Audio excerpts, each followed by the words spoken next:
not waste any time, welcome to the stage for our Pixel debate. We have, you guys know Nathalie, and we have Gabriela and Daniel with us here.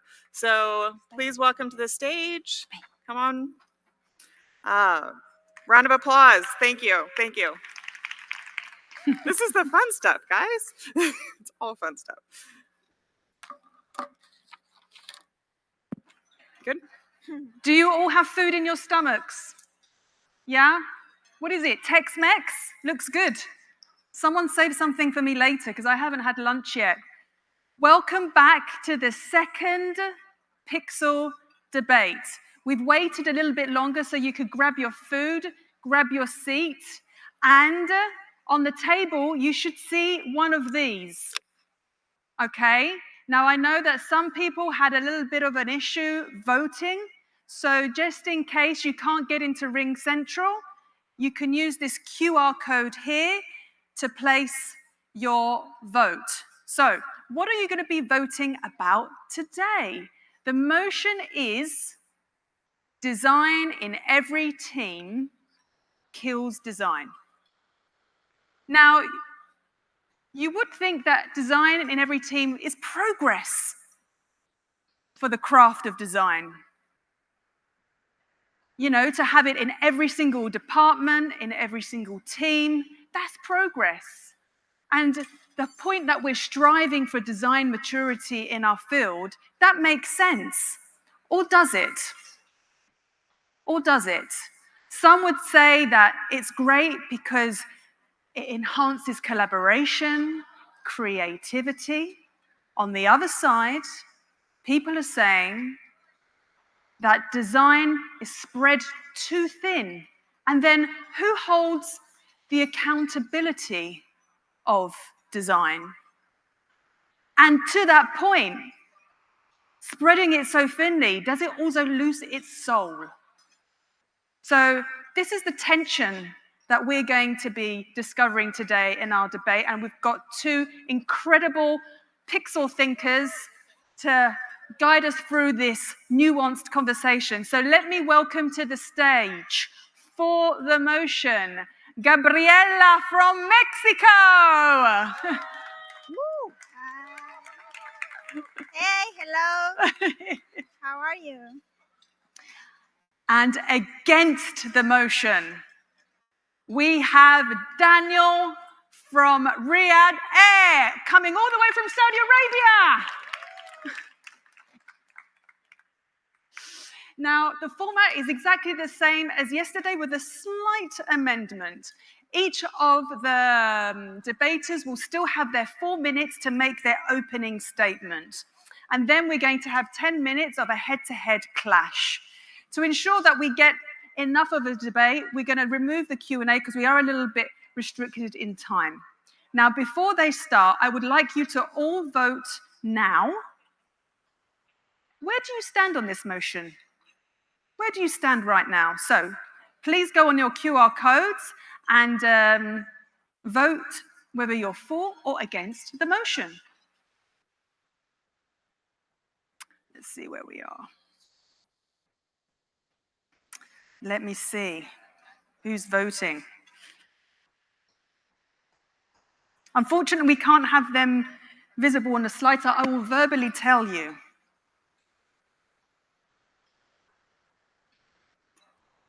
Okay.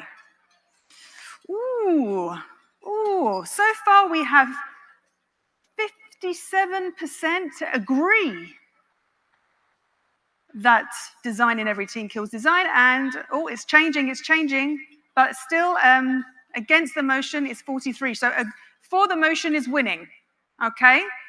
Now let's see if your mind shifts between now and the end of the debate. Shall we start? Right. Okay. You ready? I'm ready. Okay, for the motion, Gabriela, please take your stand. You have 4 minutes. Go. Okay, hi, how is everyone? Is the food good? Super. Okay, first, raise your hand if you are working in a decentralized design team. You're embedded in other areas. If not, if you are in a centralized team, you are working only with designers. Raise your hand. Okay, so I see a mixed group here. So I'm gonna argue now that design everywhere, when design is everywhere, it belongs nowhere. And I think this is a systemic issue. And I'm gonna be talking about it on 3 different dimensions. The first one is that it impacts designers and their career growth. The second is that it also hurts organizations. This is a problem that organizations should be thinking about. And the third is that it will impact design as a discipline on the long term. So first, let's talk about how it hurts us as designers. When you are embedded in other areas, that means you are reporting to a head of HR, to a head of marketing. What happens is that they don't know exactly your design expertise. Their mentorship is not the same as having a design leader that cares for your growth, that can really give you feedback. Also, you are missing a huge opportunity of getting feedback from other designers. This challenge of being with other designers and doing the best work, you're losing that. What happens? You are reporting to a head of HR, to the head of operations. They don't really know your craft. They are not giving you the proper feedback. So your career stalls. Organizations also need to consider this because organizations, when you are embedded in a team, designers mirror the metrics, the goals, the problem space of the team that they are. If you're in operations, you're going to be worrying about speed and efficiency. If you are in marketing, you're going to be worried about conversion. What happens with the user experience is no longer your metric. You're going to be forgetting that. Also, I think that it gets the designers everywhere, they are getting duplicated work because they are not connecting between each other. They're fixing the same issues in slightly different ways. So there's no cohesion. Quality is being fragmented. This is going to impact companies, you know? And what happens as well when you don't have collaboration on the long term? Let's think about the future of this.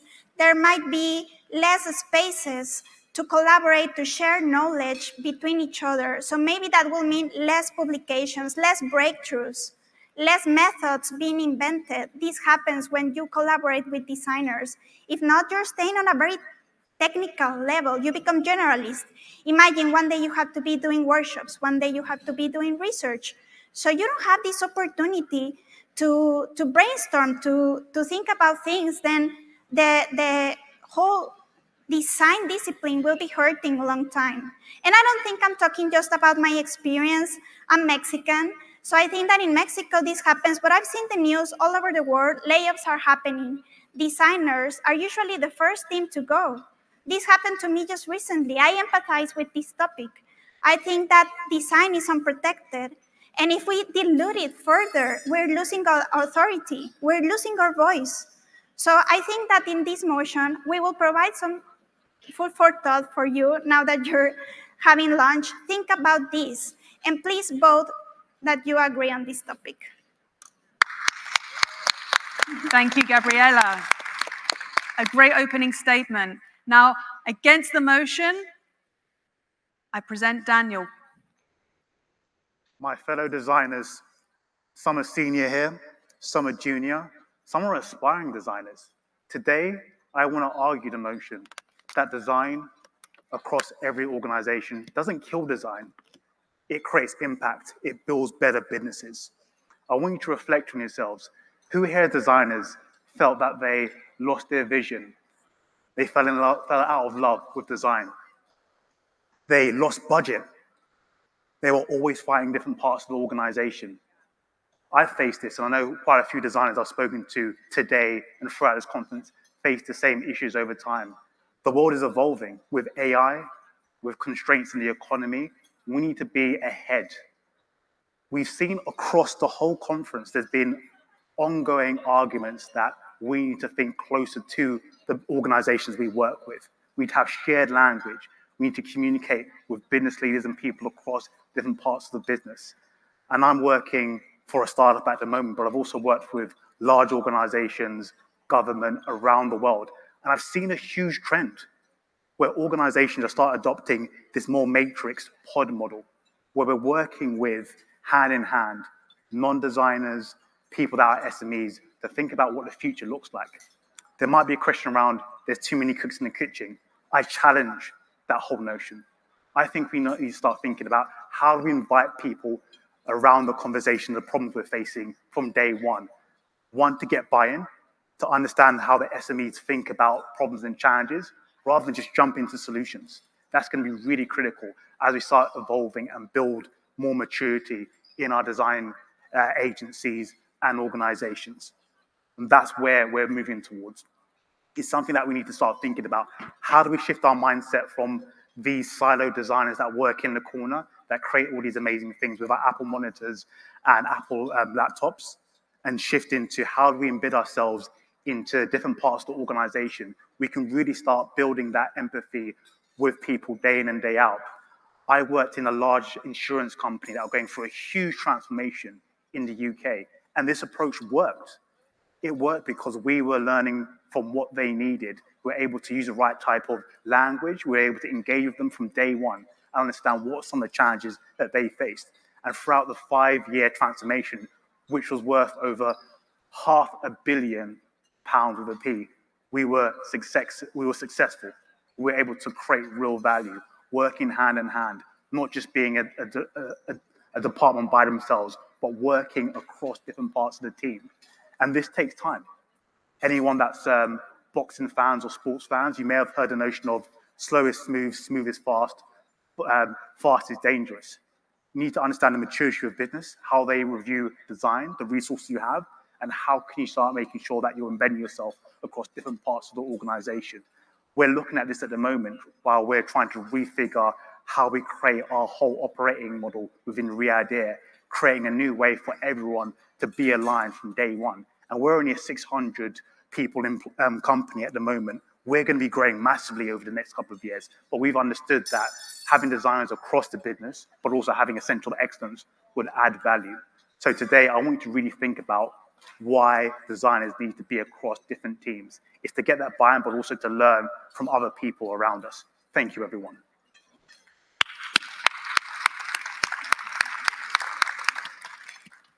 Thank you to both of you. Very, very, very insightful arguments. Now we are going to start the head-to-head clash. What does this mean? As friends, they will respectfully disagree with one another.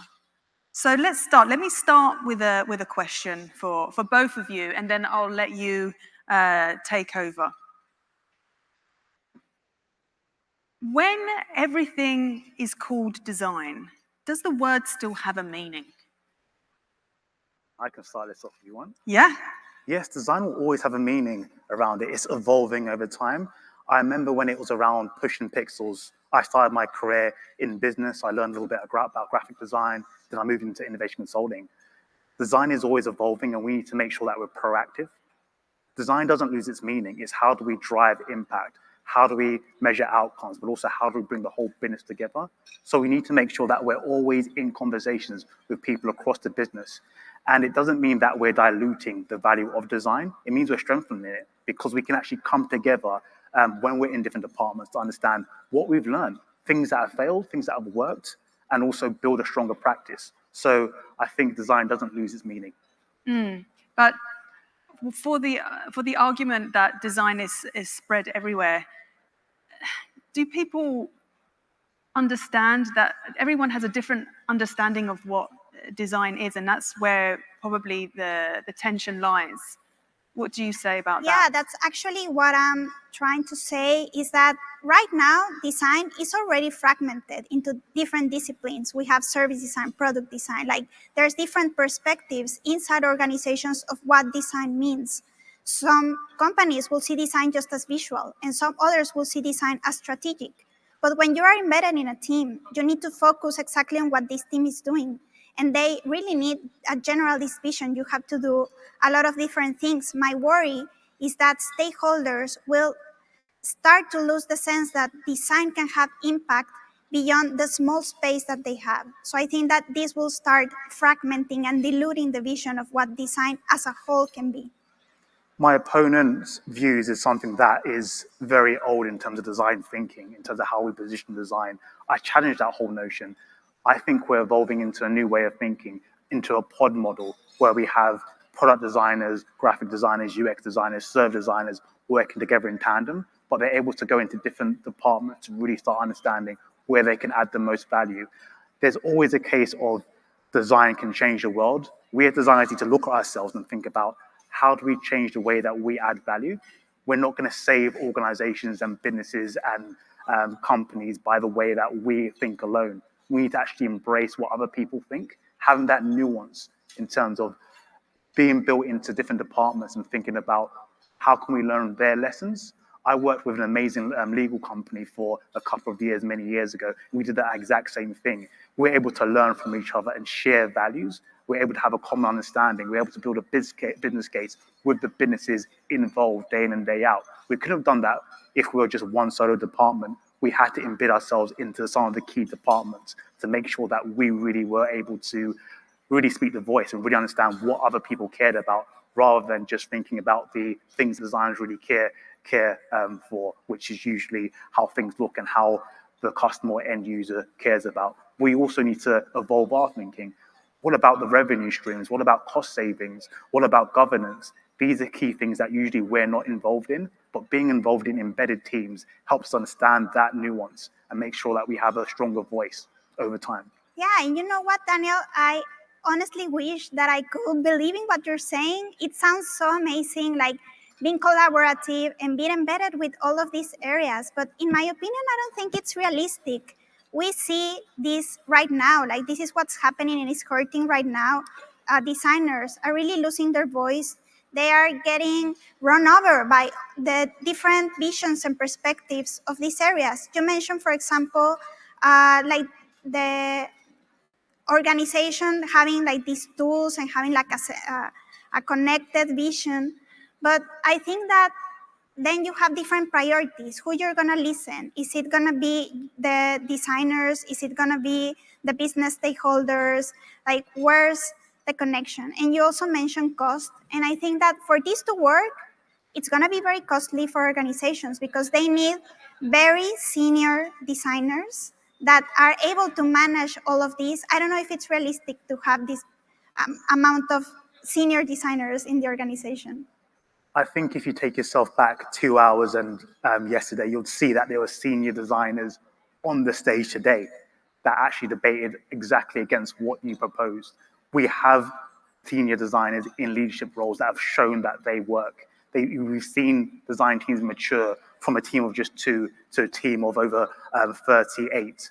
The growth is there, the proof is there in the pudding. We've seen that there's maturity there, and it can work in startups as well. That's what I'm seeing ourselves. And having that joint vision, having an operating model that really understands what to prioritize is really key.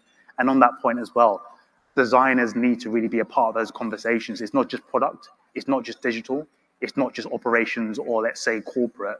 We need to work together.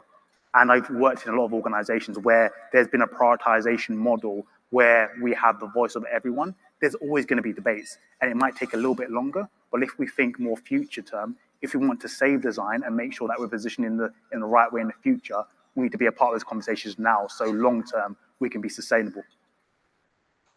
A question that came to my mind, and I thought, why did I never think about this? So let's take a typical organization. You have obviously, product.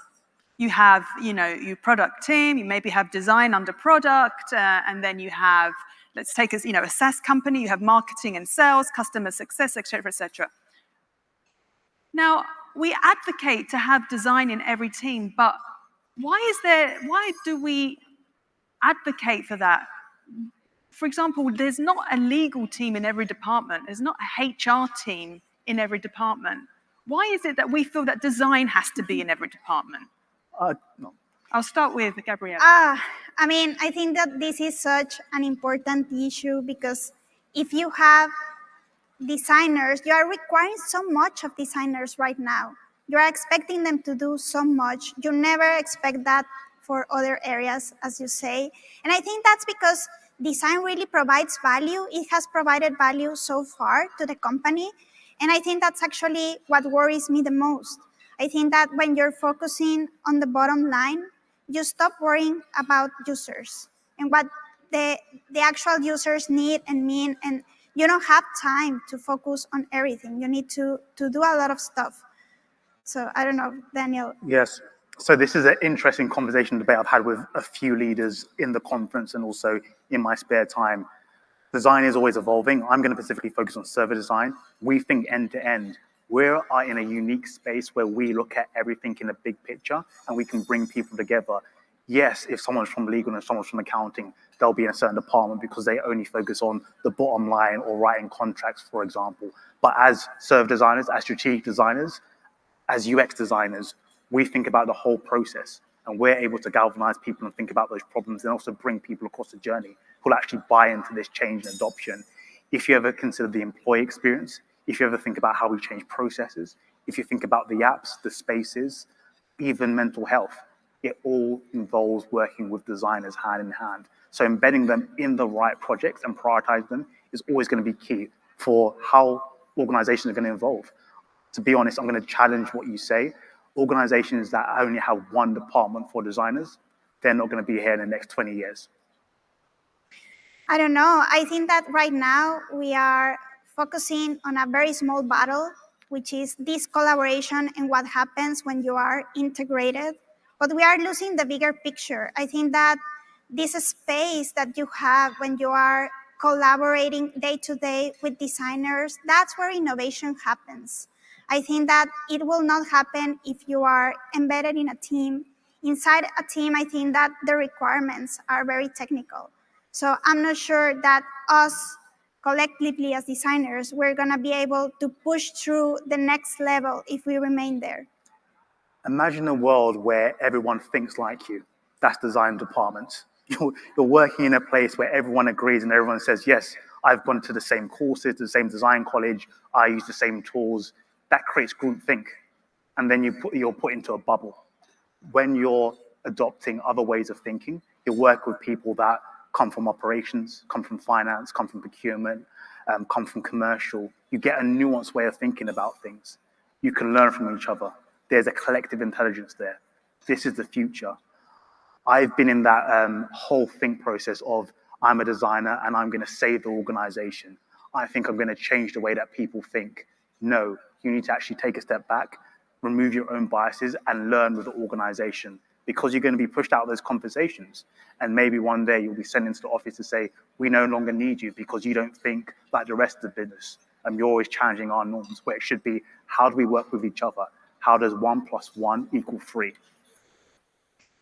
I don't know, Nathalie, just to counter that, I think that at some point, maybe my perspective can sound anti-collaboration, but I think that staying on different areas is not staying on silos. We can still collaborate and learn from each other. That's actually what the other areas are doing. They are not embedding people on other areas. We're finding other ways to connect, to learn, to empathize with what we're doing, and to raise everyone together, but still focusing, having time to focus on the vision of the area.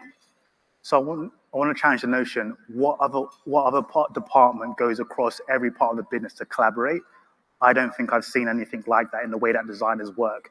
We're in a unique position to have the empathy, the collaboration, but also the thought process to think holistically and strategically around how do we create better experiences, products and services. Me and my team, we walk across every single department, every single day, working with them, talking to them, understanding what they need. We barely see anyone come to us directly. We do the collaboration, and you're nodding as well.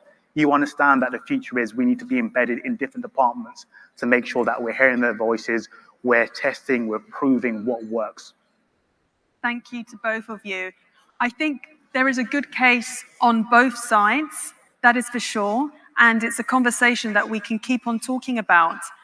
But now is the time to vote. Who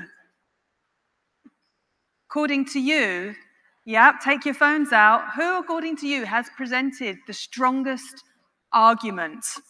Now, the vote is now open. Please cast your votes. Take a minute from putting that fork in your mouth and take 2 seconds to vote.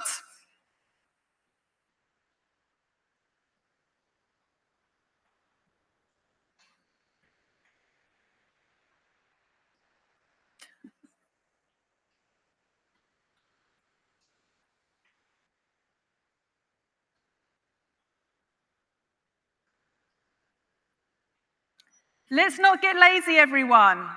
Come on, you voted before. Now let's see if your vote's changed after. Does everyone have access to the QR code?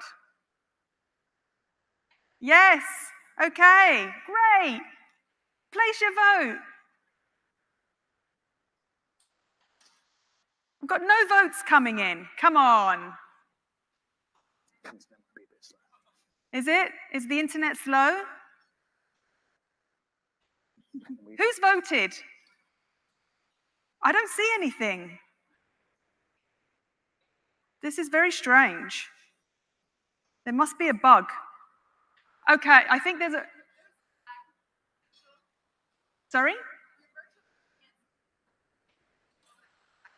Okay. Okay, well, let's wait.